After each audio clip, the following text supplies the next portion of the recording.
Well, you join me back out on the banks of the historic Horseshoe Lake. And for this session, I'm going to try and take on something a little bit different. Now, I've managed to move on to a good head of fish. They're right at the top end in the high 30s, low 40s numbers, but they are showing, they are quite active. So for a change, instead of going in with my marker lead and spobbing it up and whatnot, I'm going to start on PVA bags. Now, there is room very much for me to put bait over the top, but for now, I just want to flick out some PVA bags, loaded with pellet and a bit of an attraction. So the thing with PVA bags is people sort of use them as a cast anywhere tactic. Of that, they certainly are. But for me, they are very, very good as a one bite, quick bite tactic. So with fish showing out in front of me and quite close as it goes, I'm going to quickly nip on a couple of bags that I've got pre-tied and whiz them out.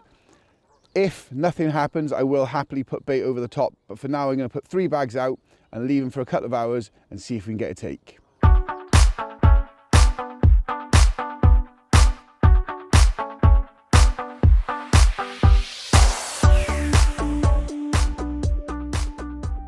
Right then, so rods have been out for a couple of hours now on an area that I was fully aware of. As I say, I wrapped up the bags and put them onto the spot. The fish are still showing, but nothing's happened. Now, the beautiful thing with bags is it does still allow you to fish bait over the top. So my knowledge of this venue says that if nothing's happened quite quickly, then the application of bait really can switch them on.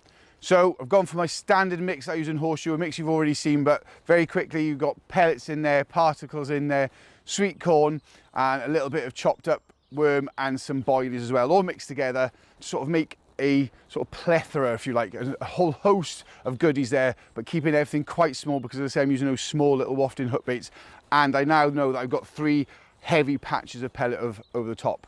So hopefully now, by sprinkling a little bit of bait, I'm not going to go mad, sort of 10 spoms on that area, fingers crossed, that might incite the bite that we're desperately after. So without further ado, I'm going to get my hands into this good old slot bucket and get a few spoms out over the top.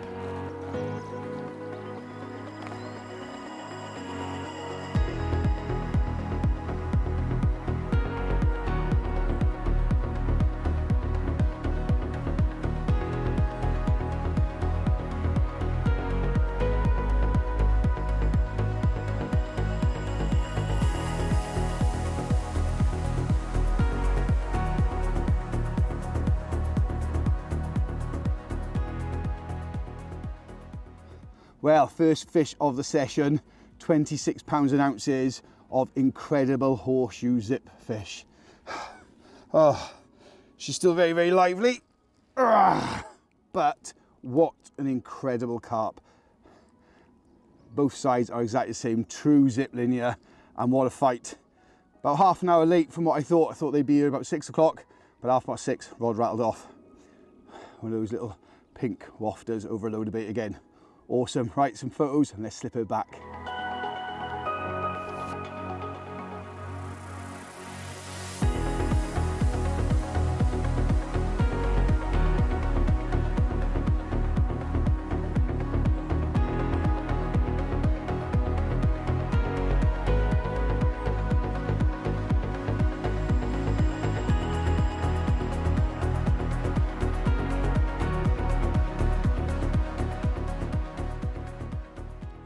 Well, first fish heading into darkness, 23 pounds of another incredible scaly one from Horseshoe. Been very lucky the last few weeks.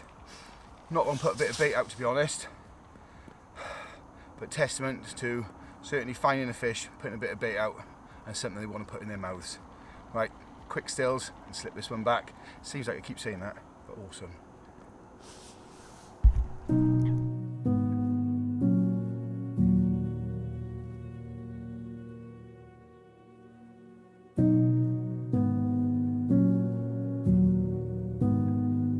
First fish of the morning, and another one taking on those little wafters in PVA bags. Now, I am fishing slightly different, and we'll go through what I am up to, but essentially using PVA bags to present a nice little pouch of bait, but I am putting bait over the top. A tactic not many people employ. They use PVA bags as singles, but I think as presentation wise, they give you one of the best presentations, and then applying a load of bait over the top, keep these Horseshoe fish entertained. And the sun looks like it's going to come out for a nice day. But at £27, biggest of the trip so far. This weird common, sort of a common of two halves. Big up front and then a tail of a 10-pounder. But a nice fish nonetheless. Right then, standard reply. Take some photos and slip this one back.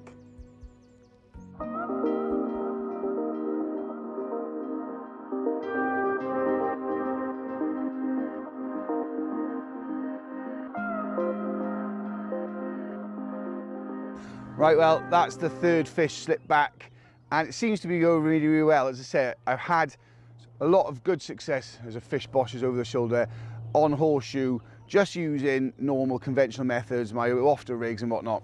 But I thought, because of the fact that I was coming on to showing fish, that it would be all about bags. And as we've already said, this is sort of my bag rig. Very, very simple. It couldn't be any simpler, really.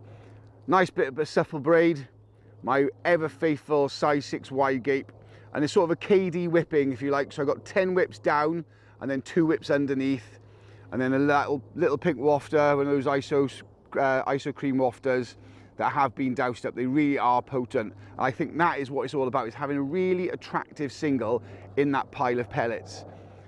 Then coming back down the hook link, got a size 8 swivel pushed into a nice heavy 3.5 ounce lead. The rules on Horseshoe indicate that you can't have any leaders or attachments, so essentially I've just gone with a line through the stem of the lead and then just a tail rubber to neaten it up. Now, as I said, the hook length is a little bit longer than conventional, and a lot of people's bags, you see them sort of 3-4 inches long, really, really short, aggressive ones. Now, because I use a slightly bigger bag, a heavier bag if you like, I think that slightly longer hook length does help massively. I like the idea of it all being coiled up in the bag around those pellets with that sort of wafter stuck out on top, and as they suck it up they get loads of sort of material to hang themselves with. So that's the rig, and then essentially we'll show you how we pack it all up, but all I'm using is straight pellets out of a bag. It's a bag mix specifically designed for PVA bags, loads of different mixed size pellets, from really, really micro sort of 0.5mm pellets up to sort of 3mm pellets. And what that means is I can pack out and make a really, really tight bag. But in essence, a very simple rig with an attractive hook bait and a big old heavy lead has done the job for me. To whoever may need this nugget of encouragement, things will be alright, so quit your worrying. I get it, the odds seem stacked back against the wall, but even consider it such, no, you'll stand tall. Sat and watch from the sidelines one too many times. Wicked games to play make me wanna lose my mind. Found solitude knowing it'll be over soon. Ever need a boost, count on me for the 1-2. Trouble don't last when the tough get going. Baby, all we do is win, so show me my opponent. Adversity, doubt, stress, could care less, cause how we handle those like an on our chest. Super proud of how we held it down on the way up. Can't wait for our day. Well, that's the last of the bait out, and the sort of bite time, the witching hour if you like, is slowly arriving. It sounds ballsy, but I'm going to go predict about 6 o'clock for a bite time. It seems to be the last few sessions, just as it's sort of the wind slacks off, the light drops a little bit, those fish become a little bit more relaxed and get on top of that bait. But I say I had not gone mad. 10 midi-X bombs over the top of mixed bits and pieces. Hopefully that's enough to incite those fish that were not really homing in on those bags to have a munch. So I'm going to pat this down, get the old cooker on, cook up some burgers, and keep the fingers crossed for a bite going into early evening. Well, as we head into the second evening, today has really been 2 bites first thing in the morning and not a lot else. Now, I have had a little walk around, skipped the rods in at lunchtime, did have a little wander around, thinking potentially of a move. Now, I'm not a huge mover, and that's purely because I believe if I can find them and get on them, then within 48 hours, you've got a chance of them still sticking around. But they seem to have very much slid to the other side of this bay, if you like, this sort of third of the lake, and gone on to the other side. A lot of the swims over there are stitched up. People in Winter Bay haven't had anything, and people in Summer Bay, I think, has been one out right at the mouth of Summer Bay. So using observation of not seeing an awful lot, and also listening and talking to people and gaining information, I don't think there's an awful lot being caught anywhere else. So for me to up sticks and move from somewhere that's done me 4 bites in just over 24 hours seems a little bit insane. So I am going to persevere. I'm going to redo these rods just before dark, get a little bit more of the bait out, and fingers crossed we can lure 1 or 2 of those fish from that other side back onto the baited area. But there are no certainties in fishing, and it's all a little bit of a gamble. But I am going to ride it out, ride the storm, and if it does end on just a 4 fish, I've still had a great session. 4 bites, 3 landed, some insane linears, as always, that you get from Horseshoe.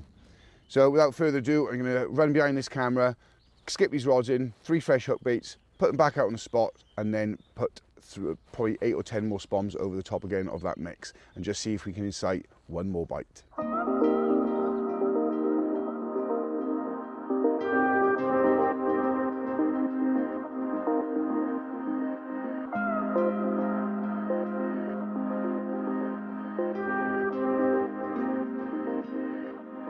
Well, all best plans of mice and men don't often come off.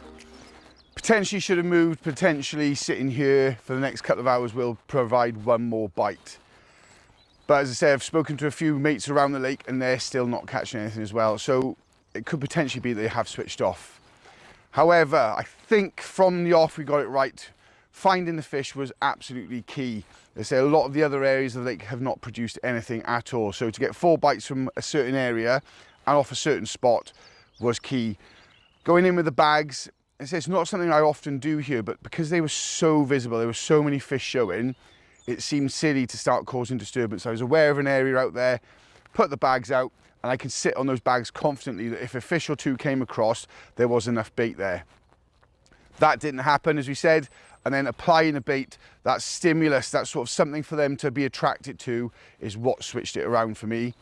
And 4 bites, 3 fish in that first 24-hour period has made the session. I'm not going to lie, I'm absolutely over the moon. Those fish were out of this world. What would I have done differently? Potentially, yep, I could have moved. But as I said, the other areas have not produced. So it's one of those things that sometimes you think, shall I do something? And you sort of ponder and worry and you stick to your guns. You can't then blame yourself after the fact. I've got a couple of hours left before we have to skip the rods in. So as I said, there is always that opportunity. But without doubt, going in with bags and then applying a bit of bait was a winning tactic. Another really successful trip down on Horseshoe. And hopefully we'll be back again. But for now, last few hours before I skip these rods in, the fingers are firmly crossed for 1 more bite. But if not, I'll catch you on the bank again for another session piece about what we get up to here at Trakker.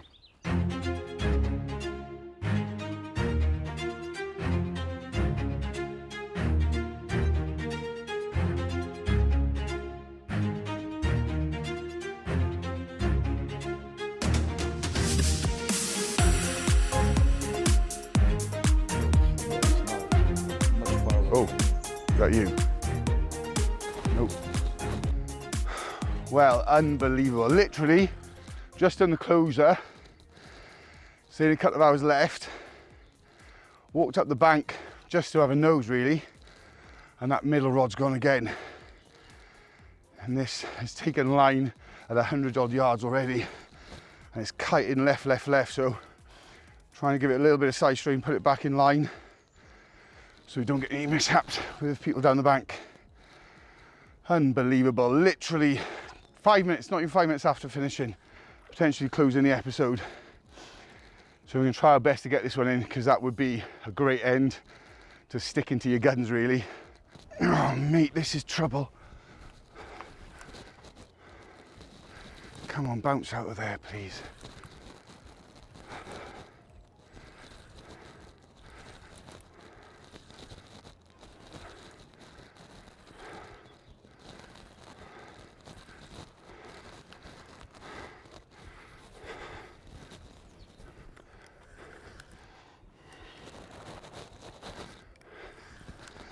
Oh, well, it's a bit of trouble averted, temporarily anyway. Tried to do me in the snag set that's down to my left, and now we're underneath these other rods. Let's see if we can pull it back underneath. Unbelievable. Come on.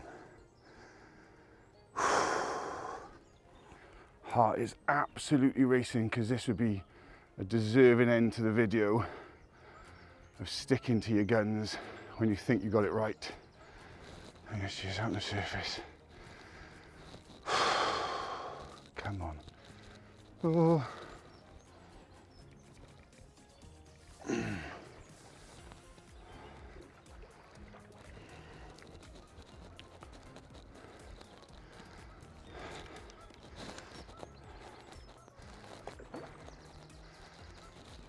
As always, a spirited fight from these horseshoe fish. Come on, girl. Give up out there.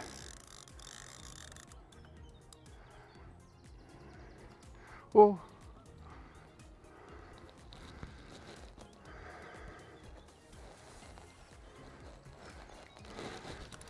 That little pink hook bait. Oh, come on. Oh, twisting and turning. Oh, it's come off, it's come off. You can see it twisting and turning like just there.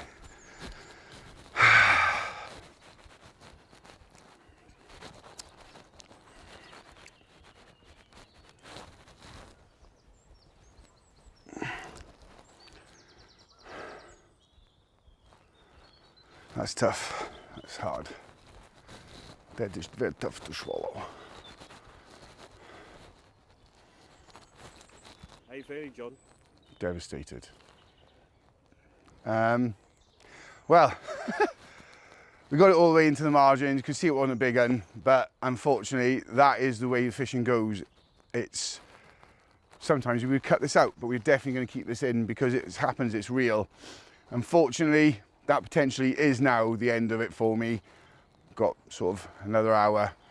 I'm not going to probably put that rod back out because the other two are still on the same spot. So I'm not going to cause a fuss now for trying to get a bite in an hour. But if nothing does happen, that will indeed be the end. But yeah, again, fingers are firmly crossed. Now to go and have a little sulk in the bivvy. Oh mate, that's wounding.